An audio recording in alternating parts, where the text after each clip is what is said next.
Welcome everyone to the Virtual Worlds Education Consortium Second Life Expert Series. Today we will hear from Gentle Heron, and her session is called Other Ways to See Second Life. Alice Krueger, Gentle Heron in Second Life, is a former educator who now works with people with a wide range of disabilities within the virtual ability community to help them enter and use virtual worlds. Let's welcome Gentle Heron.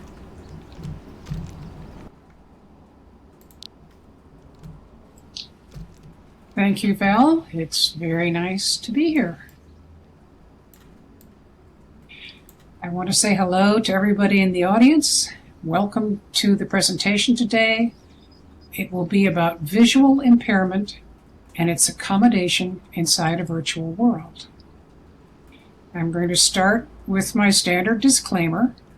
I do not claim to be an expert in this field, but I do have several decades of experience as a special education teacher, and I have worked in Second Life with people with a lot of different types of disabilities for over 14 years.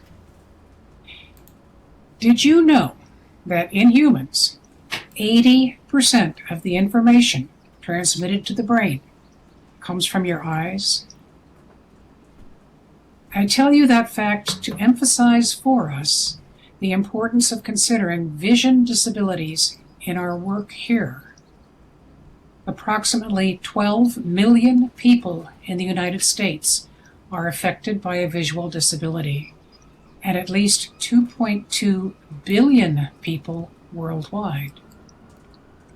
And that figure is expected to double by 2050. You may have, or you may already have worked with colleagues or students who have some form of vision impairment. We've already started with some basic statistics about vision and its importance. I'm going to continue to share a few more facts about various types of vision challenges. Of course, in this venue, we're most interested in those problems which impact our use of the virtual world as teachers and as students.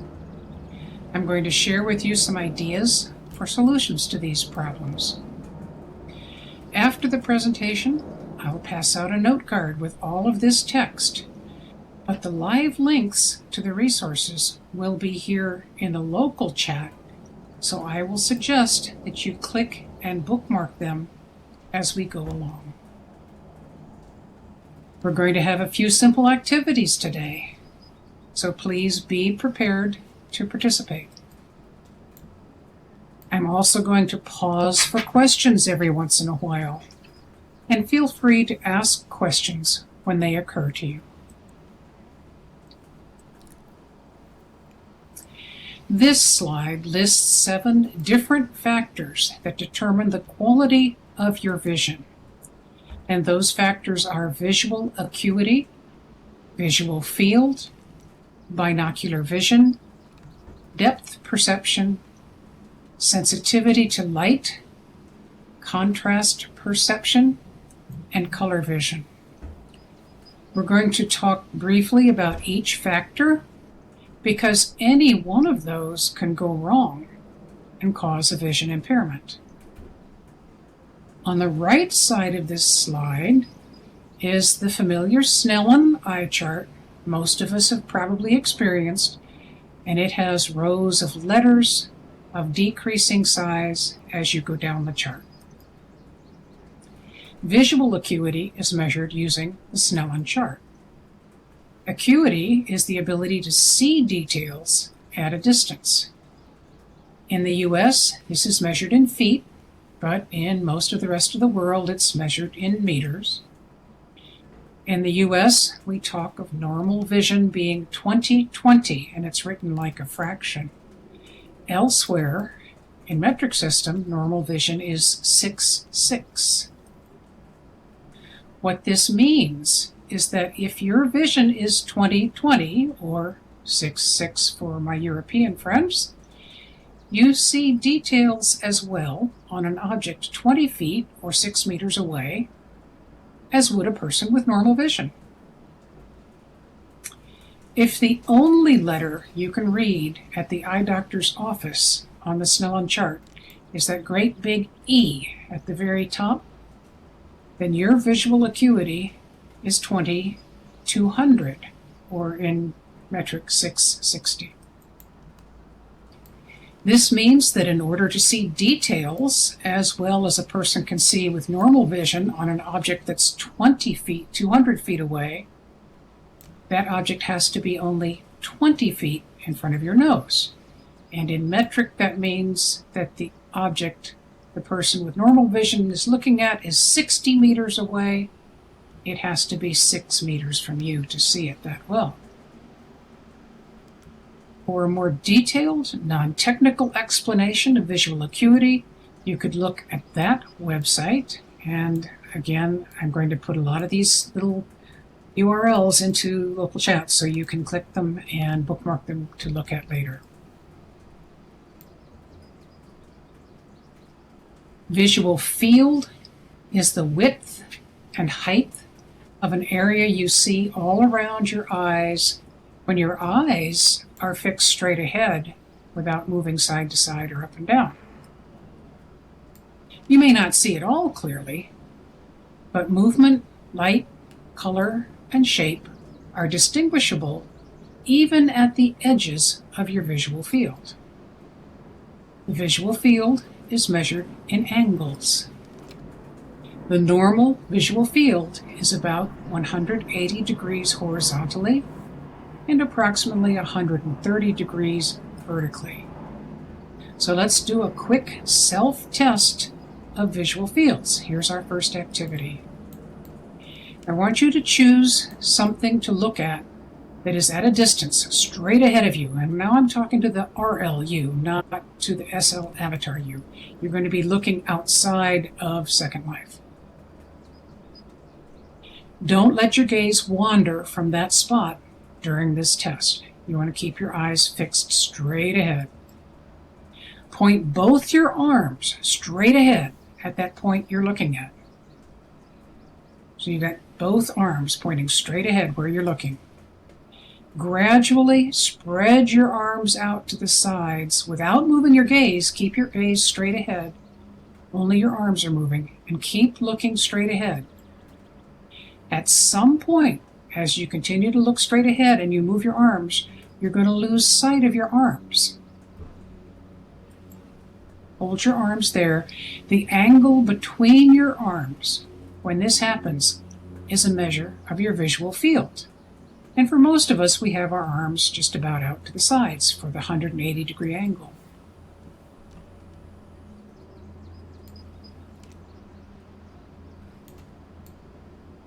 I hope you all are trying that.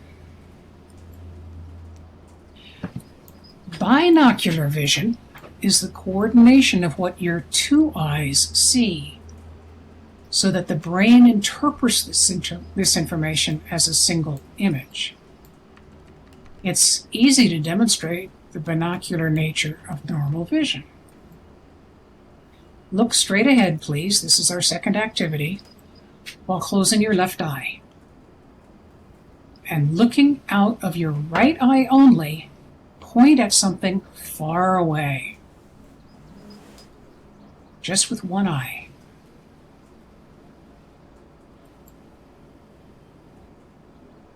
And without moving your pointer finger, and without moving your head, close your right eye now and open your left eye. Does it look like your finger jumped away from what it was pointing at?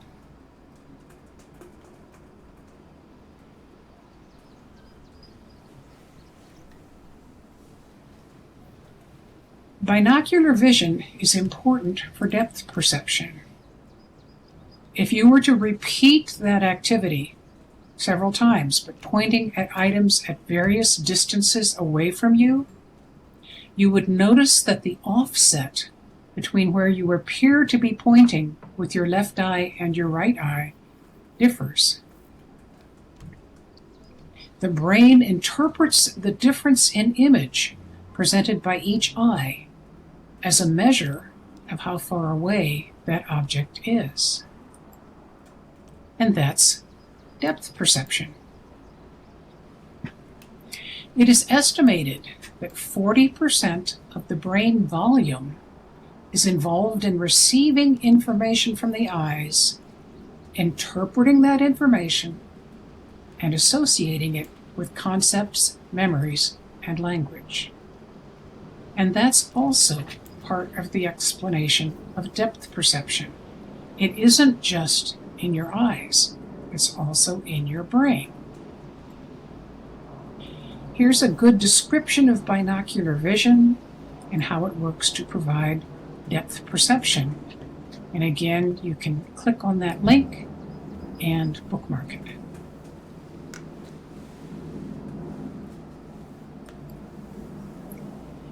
We all know that our eyes are sensitive to the amount of light on objects we are looking at. If the light is too bright, we squint to limit the amount of light going into our eye. And the size of your pupil constricts too. If it's dim, we open our eyes up wide and our pupils automatically dilate. Contrast perception is the ability to distinguish an object from its background or to distinguish similar shades of light and dark. Think about driving in low light or glare conditions. Fog can also cause problems with contrast perception. And here is another link for you to click and bookmark, an explanation of contrast perception. And you'll notice I'm drawing these examples from various sources so that you can pursue other things in those sources. Humans generally have far better color vision than most other animals. But there are a number of genetically caused color vision deficiencies. Almost 1 in 10 men have some form of color blindness. And the joke about that is the explanation for the sometimes really terrible color clashes between a man's shirt and his necktie.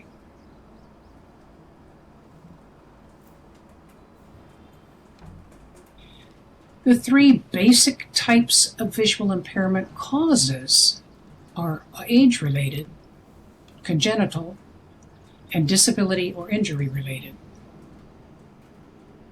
Age-related visual impairments are changes that are usually slow to develop.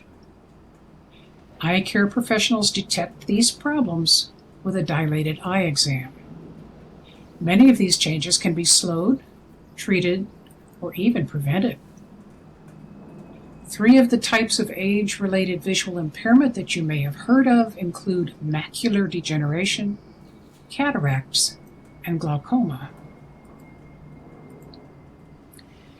The macula is the part of the retina inside the back of the eyeball that is responsible for clear vision when you're looking straight ahead. This part of the eye can degenerate as you age. That causes you to lose the clarity of the central part of your visual field.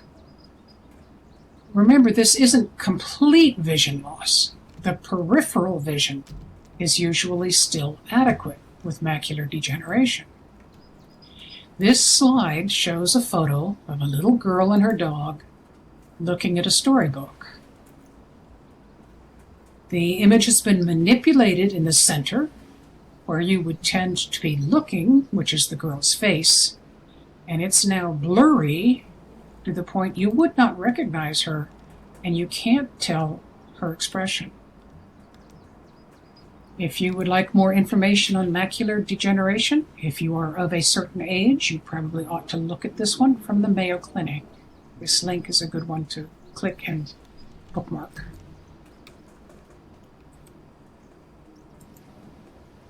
Cataracts are a progressive problem with the lens, which is inside the eyeball.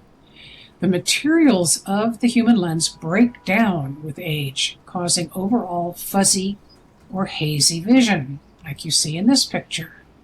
Sometimes this degeneration in the lens causes an overall yellowing of what you are seeing. It actually impacts the color. You can see the effects of cataracts on this slide. It's the same little girl and dog, but it's blurry overall.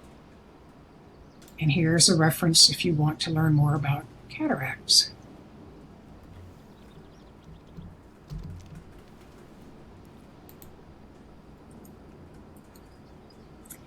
This slide shows the same scene a third time, but this is the way you would see it if you had glaucoma. It looks kind of almost the opposite of how a person with macular degeneration sees, because the central part of the visual field looks okay, but the outer edges all the way around are darkened. Glaucoma is caused by damage to the optic nerve, which exits the back of the eyeball. The cause of this damage is not well understood, but it seems to be related to high pressure inside the eyeball. And here is a U.S. government website page about glaucoma.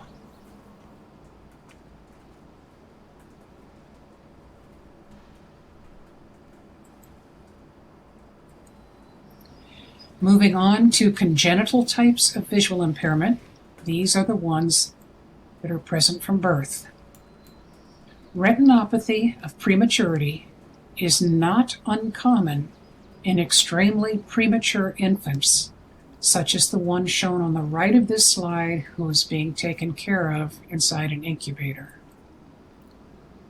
More of these tiny babies are surviving than in the past, but they sometimes sustain brain injuries, including hemorrhages, that can cause visual impairment. Another problem for premature infants is they often have difficulty breathing, and the cure for that is oxygen therapy. However, oxygen therapy has a side effect of damaging the eyes, and that leads to retinopathy of prematurity. There are also a wide range of genetic anomalies that cause different types of damage to the eye and therefore visual impairment. And these genetic causes are really pretty rare, especially compared to retinopathy of prematurity, but they can be really significant, and they're often accompanied by other developmental abnormalities. Neonatal eye specialists always check out premature infants, and that's what's happening on the photo on the left side of this slide.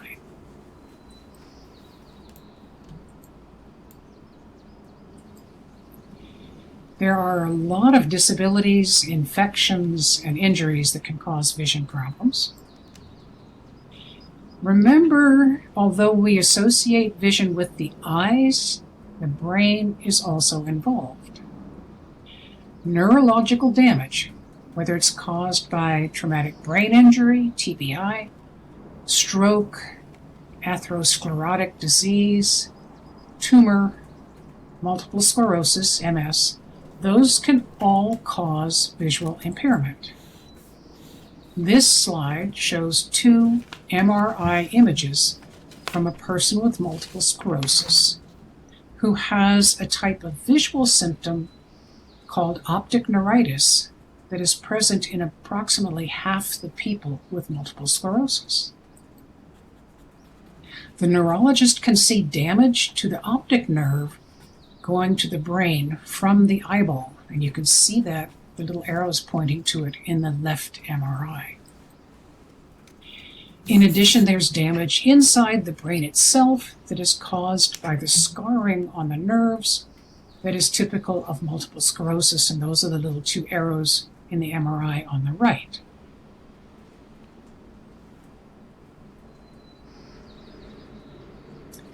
On this slide, we're again back at that simulation of vision by looking at that little girl and her dog. This time, when you look at it, you see swatches of black randomly obscuring the blurry visual field. So there's two different kinds of problems here. This is typical with diabetic retinopathy, in which diabetes damages blood vessels in the retina inside the eyeball. Diabetes also increases a person's risk for cataracts and glaucoma. So anybody who has diabetes should have an eye doctor on their care team, and they should be getting annual eye checkups. So here is some good information about diabetes and eye health from the U.S. Centers for Disease Control. Again, you can click that and read it later. So, any questions so far? I'm going to pause here for anybody with questions.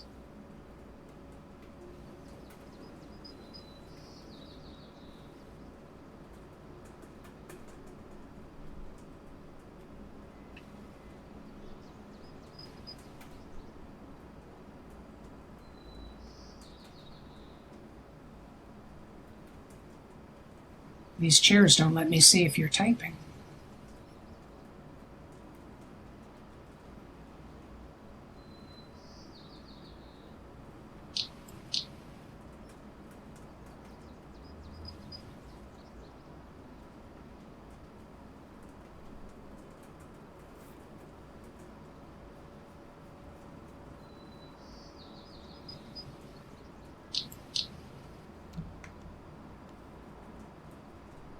Doesn't look like questions, so we'll go on.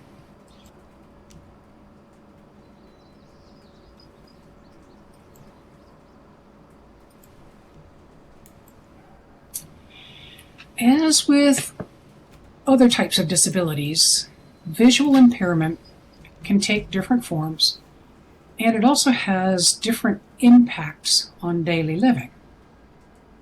The level of visual ability is a spectrum from better than normal vision, like Superman, to no vision at all. Vision impairment means that a person's eyesight cannot be corrected to a quote-unquote normal level. Do you remember that Snellen chart with the big E at the top?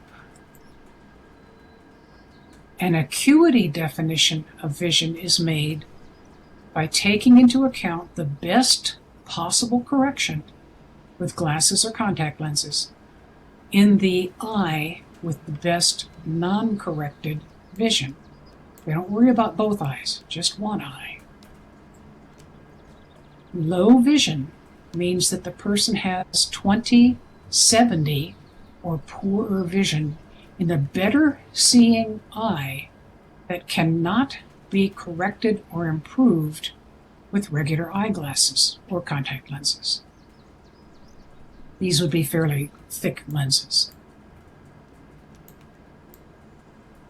And this condition is sometimes called nearsightedness, because if you move the object close enough, the person can usually see it properly. Low vision can be helped for computer use by sitting closer to the screen. It is also improved by better contrast and magnification. And isn't it nice that the SL viewers that we have offer options for contrast and text size? Some of us use those options. Blindness is defined by the legal system of many countries, and it's not simply the total absence of vision. That's a misconception. In the United States, a person with 20/200 vision in the better eye, even with corrections applied, is considered legally blind. A person who has lost peripheral vision and whose only remaining field of vision is 20 degrees or less is also considered legally blind in the US. Different countries have different rules. It is important to remember that the vision that remains to a legally blind person is still usable. A person who is totally blind has no perception of either light or form. And only about 15% of people with vision impairments are totally blind. Please don't discount a blind person's ability to function in a virtual world. Please don't say, "Oh, but virtual worlds are so visual." I mean, after all, the physical world is just as visual. With the proper tools and training how to use them, totally blind people function quite well in both physical and virtual worlds. The wide range of impacts of visual impairment make understanding their functional descriptions really important. There could be central vision loss. We saw that with macular degeneration. There could be peripheral vision loss, like glaucoma, or blurry vision, like from cataracts. Or it could be a brain-related vision problem. That would be like double vision or inadequate depth perception. The image at the top right of this slide is of a knife with a slicing guide. And this kind of knife would be used by a totally blind person to chop things up, like the cucumber in the picture. The image at the bottom left is of a group of blind people crossing a street. If you look closely, you're going to notice that some of them are using guide dogs. Others of them are using a white cane. And there's one who's holding his companion's arm. Every person's visual impairment is unique, both the cause of it and the impact on them. And that means solutions for visual impairment also have to be tailored for the individual. Before we get into that, are there any questions?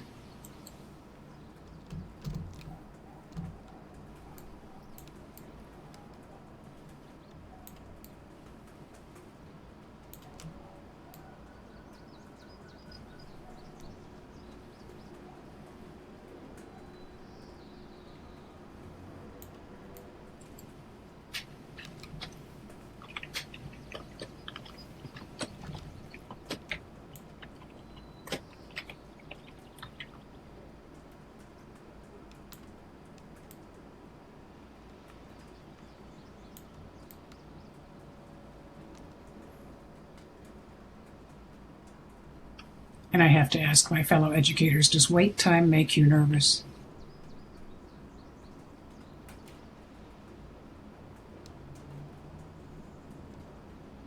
Well, you can speak if you wish to ask your questions in voice.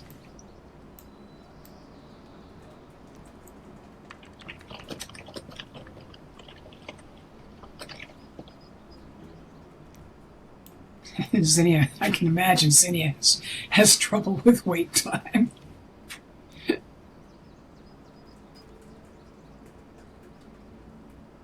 Yes, it does, Briella. Okay, so let's move on to the solutions. That's what everybody's all interested in. Okay, solutions for color blindness.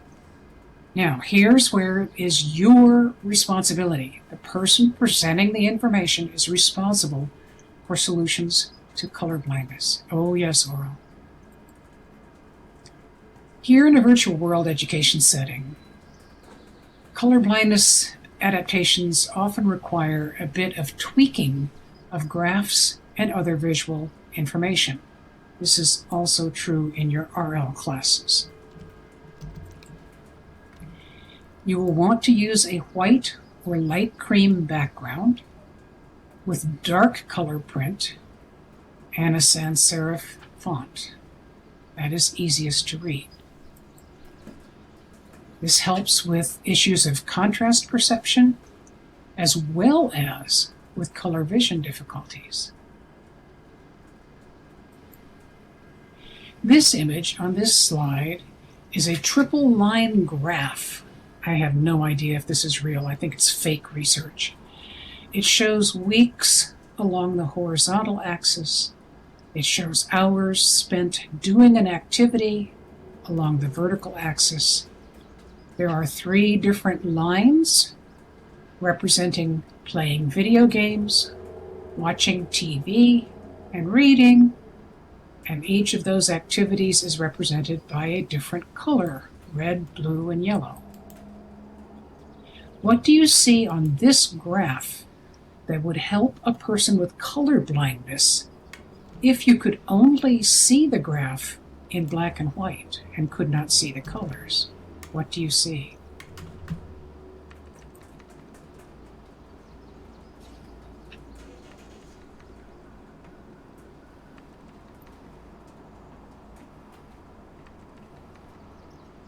Oro says the lines are different.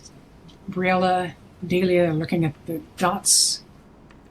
Different styles, Vulcan says. Different thicknesses, Delia says. Right. And Max noticed there are pictures for each line. Icons, Dex says. Right. Well, you guys are good.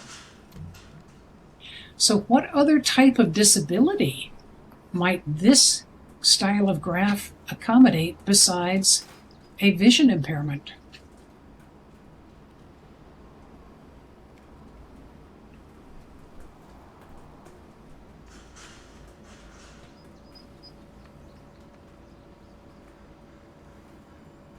Definitely color blindness. Absolutely. A language disability. Right, Xenia. Because of the use of icons. Word processing, Sharkin says. Cognition, but that's not a vision issue. That's right. Dyslexia, that's a name for that, some of that kind of word processing. Right. Goodbye, CBNJ.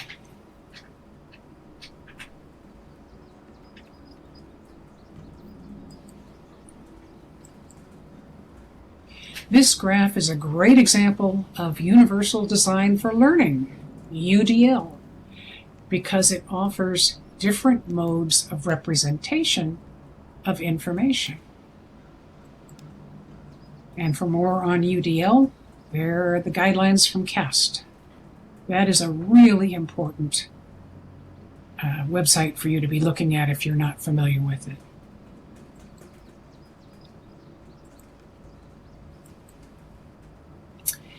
There are a lot of different tech solutions for people who have low vision. Most people with low vision do not want blind accommodations. They want to use their remaining visual potential. So let's take a poll. How many of us wear glasses or contact lenses? Perhaps you only wear them for driving, or just reading glasses, or just for the computer. Delia has glasses. I have glasses. A lot of people. Sharkin thinks she may be blind as a bat. We want to know if Sharkin can echolocate. Oh goodness, look, it looks like almost a majority of our group wear glasses. They want to echolocate. Ooh, cool, Kira. Kira was looking at her retinas at the eye doctor. Those of us who use glasses and contact lenses are actually part of the world of assistive technologies. We just don't think about it that way, since eyeglasses are so common, but they actually are a form of assistive technology. When you get back to campus, if you're an instructor, be sure to talk with your disability services office. They are called different things on different campuses, but that's basically what they are. They have available technologies to assist students and staff members who have low vision. And the two images on this slide show two different types of page magnifiers that are sometimes found on campuses. Great big machines. And few individuals would have those tools at home. And stranger, you are correct that some blind people do echolocate, and they can form a visual image in their mind of their surroundings by echolocating. A lot of students who have low vision already have their own set of assistive technology that they're used to using because they probably used it in high school. Magnification assistance can be physical. You can use a handheld magnifying glass and just hold it up in front of the screen to look at things for detail. Or you can use an overlaid plastic lens. And the plastic lenses, you can get those, they're around everywhere. You can get them at Walmart, and I'm definitely not trying to sell this, but if you want to see from the Walmart ad what an over-the-screen lens looks like, there it is. There are also software screen magnifiers, and I'm going to mention a few brands. They're not the only ones. Zoom Text is a very popular screen magnifier, and these do all work in Second Life. Supernova. I will tell you that this Your Dolphin website is a good one for looking up accommodations. Oh, good, Max. Your Dolphin is one you're going to want to probably bookmark if you have students with low vision. And the Lunar screen magnifier, there's a review of it by the American Federation for the Blind. And from that page, the afb.org page right there, you can get reviews of other screen magnifiers. And you'll notice if you read the descriptions of these screen magnifiers, several of them come with screen reading capability as well. And that means that if they detect some text, it can be voiced by the software. And this, now I want to warn you, this does not apply to text that are on images, such as on my slides. Screen readers can't read text that is in image format. So you're going to have to provide text or voice of any text on your posters or slides. So some of this accommodation can't be done by tech. It has to be done by you. Image magnification and text-to-voice features are always available in the accessibility features offered by all modern computer operating systems. Zinnia, yes. You're talking about the software. Could the software be used as an accommodation for students? Absolutely. Absolutely. And many students who are in college already have those accommodations available to them. And they do work in Second Life. But what I want you to know is that you can buy those fancy software, but it also already exists in everybody's computer. And I really wish that more able-bodied folks checked out the built-in accessibility features because they are useful for anyone in certain situations. Thank you, Delia. That is perfect. Put notes page text for presentation slides that are image only. Perfect. Best of all about these built-in accessibility features, you've already paid for them. So please check them out. They work in Second Life. Absolutely. Software like Word and Acrobat have readers built right in. Might as well use them. Now, totally blind people have a lot of assistive technology options that they use already to access their computers and read the content of websites. They're very familiar with these tools. This slide shows logo images for some of those tools: Window Eyes, Orca Screen Reader, NVIDIA, which stands for Non-Visual Desktop Access, JAWS, which stands for Job Access with Speech, and VoiceOver. There are a lot of these tools out there. Now, the fact that there are so many different tools means that different blind people use different tools and will need slightly different accommodations. So you can't just assume that all blind people are using JAWS. They don't.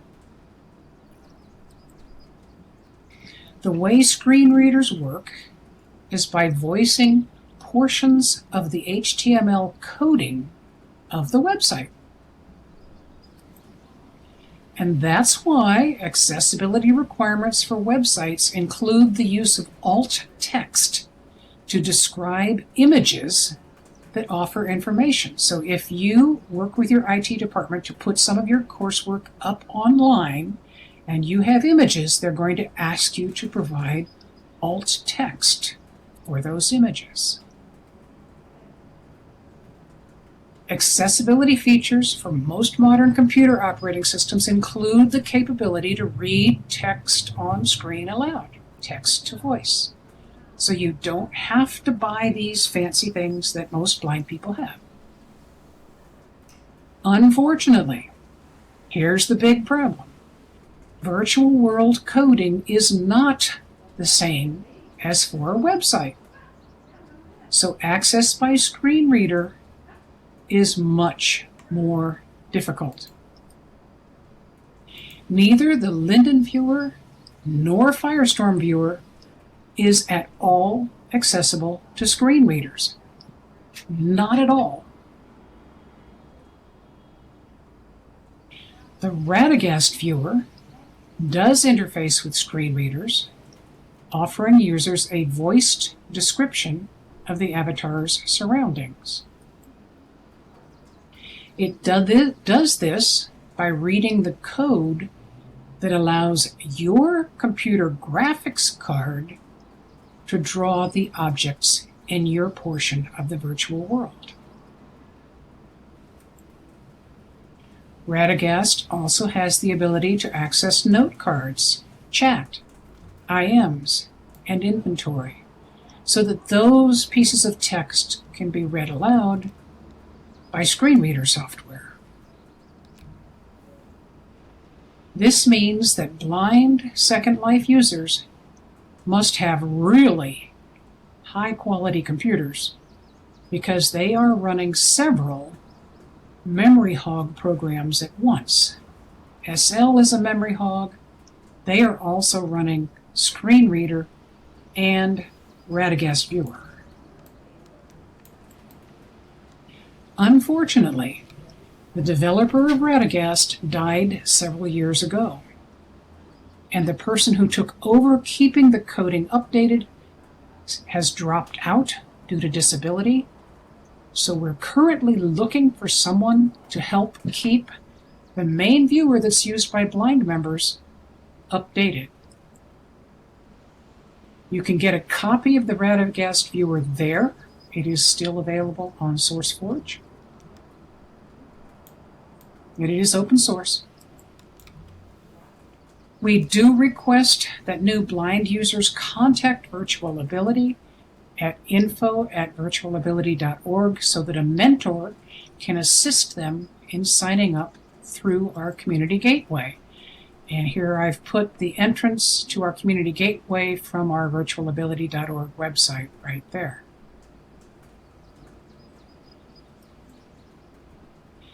What we will do is we'll give them a copy of the user guide for Radagast.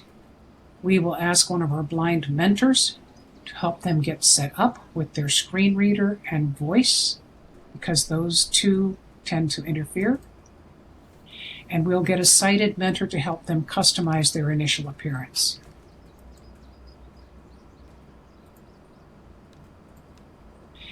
Finally, some additional resources for you all. You can click and bookmark these, or you can look them up afterwards, because they're going to be listed on the note card that I'll give you in just a moment. For background information on visual impairment, the World Health Organization has a couple of good website pages. Here's one on blindness and vision impairment. This one is often cited. Ah, yes, it does, Oral. And then the World Report on Vision that the World Health Organization put out is at this site here. Good point. Both voice and text to make things more accessible to more people. The United States Centers for Disease Control and Prevention has a good website. Useful website, they always do. And for more specific information, here is a site, Low Vision Requires Innovative Prevention and Treatment Strategies. Thought you might like to see that one. That one is a commercial site. You can get a version of Radagast User Guide on the Wayback Machine. Somebody bothered to archive it, which was great. And finally, I highly recommend that you take a look at the Web Accessibility Initiative WCAG Accessibility Guidelines for additional ideas. They have an essential components of web accessibility. Yes, I know I just said Second Life is not a website, but still the components of accessibility are very similar. And they also have a list of accessibility requirements for people with low vision. And what's really nice about that, if you want a good summary of what you need to be thinking about, check out the table of contents that's on the left side of this page, the accessibility requirements for people with low vision.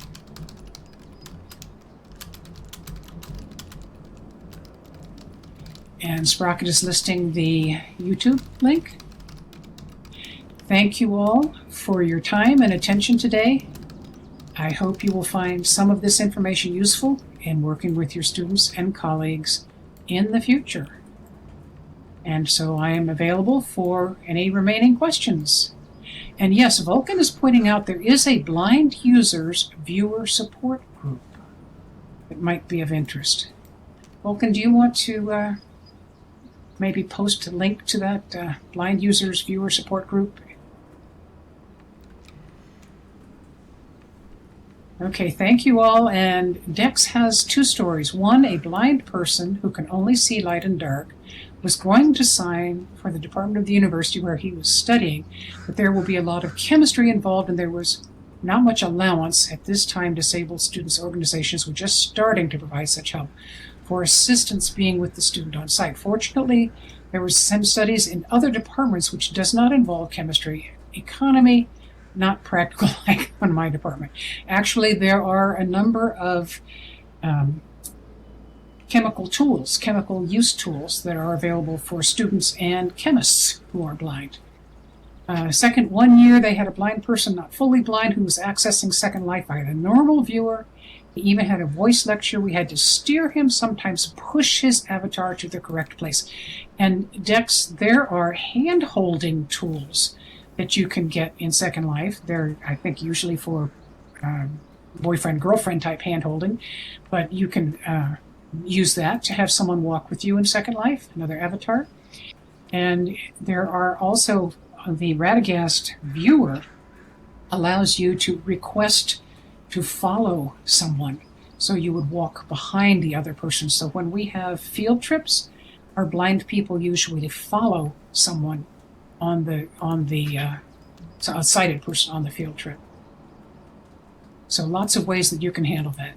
And Vulcan has posted the link to the Blind Users Viewer Support Group. Thank you, Vulcan.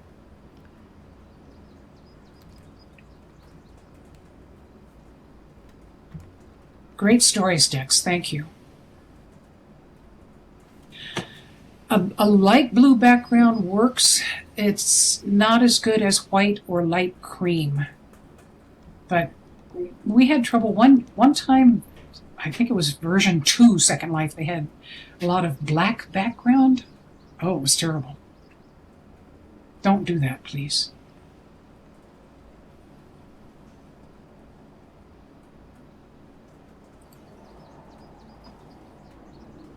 Light blue is better than other ones. I think the latest version has fixed that, Vulcan. But yes, sometimes the follower would bump up against the person being followed. That's right, Dex, and that's why it's important to know that you can get a lot of these accessibility tools for free, built right into anybody's computer. That's why that's really important to remember that.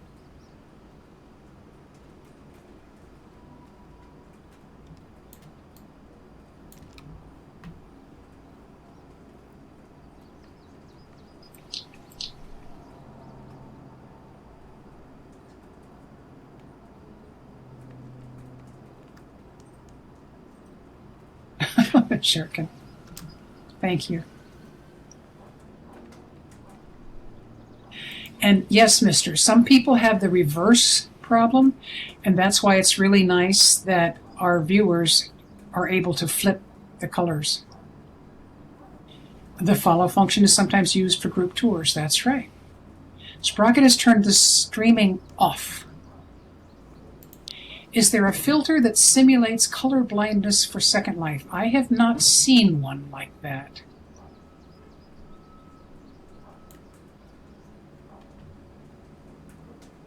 But there are websites that I think you put in the RGB value and it tells you what it could be next to. Let's work on that together, Delia. That would be a wonderful work.